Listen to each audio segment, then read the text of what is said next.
Mop Swingers.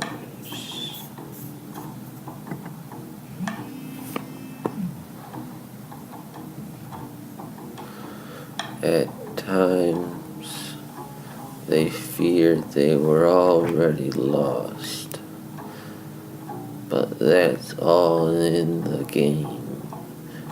You got to have heart.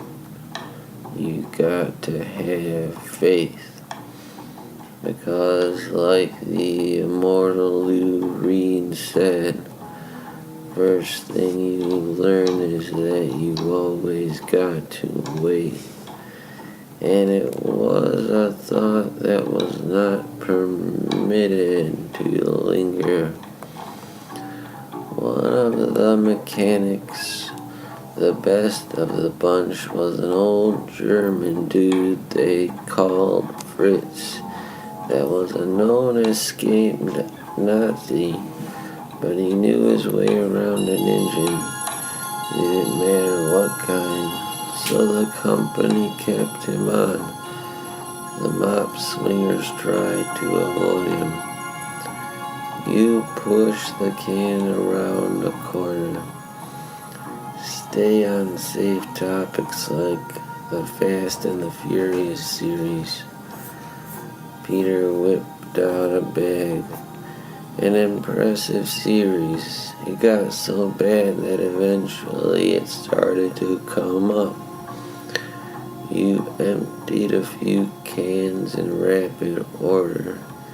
It takes the death of the star itself in a fiery crash. Peter refilled the napkin holder. One of my jerk friends sent me a picture of Paul Walker's corpse. Why do people like to look at that stuff? You hit the elevator button.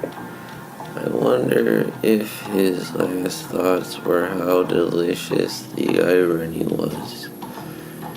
Peter sent a mop on a suicide mission under the fridge. Once a mop went under there, they burned it. Irony killed the inventor of the Segway in much the same way. You and Peter began the descent into the spooky basement level, the place with the worst garbage on earth. Would John Denver's death qualify? You recalled one of your favorite movies, Sunshine on My Goddamn Shoulders, John Denver. Peter covered his face from smog shooting out of poorly maintained pipes. They reached the basement. The doors made a creaking sound when they slowly opened. Peter stepped out in search of the light switch that seems to be in a different spot each time. He had an interesting life. I saw a biography on him back at Grandma's old apartment. There was always some tragic music documentary on there. You found the switch on what was sure was the opposite wall that it was on last time. That's true, I remember the one about the dude that sang La Bamba. They proceeded down a dark hallway that would have sent many a brave soldier screaming for mama. Peter stayed out in front.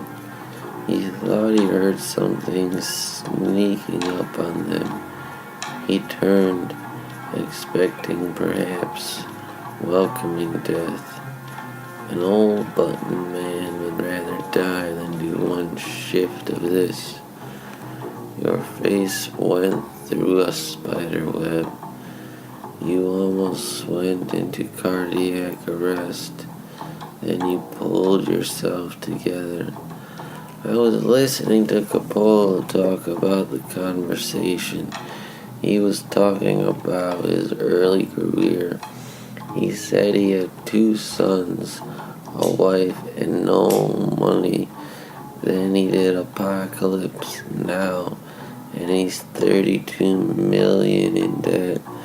And that was the Cartier, so interest was like 20%, like damn Mob Pig. Then the Oscar goes to Kramer vs. Kramer. Peter felt Francis Ford Coppola's pain. One of his movies lost out first place in the Michigan Minton Festival to a movie made by children. God damn. You were dull to the sensation of losing things. That's all you ever did. It turned out alright for him though. When The Godfather 2 came out, Paramount asked him for another. He said no. Working with Robert Evans is too much of a nightmare. Have Scorsese do it. They passed. Imagine what that would have been like. Peter somehow injured his ankle while wrapping up an extension cord. I could do a goddamn good version, that's for fucking sure.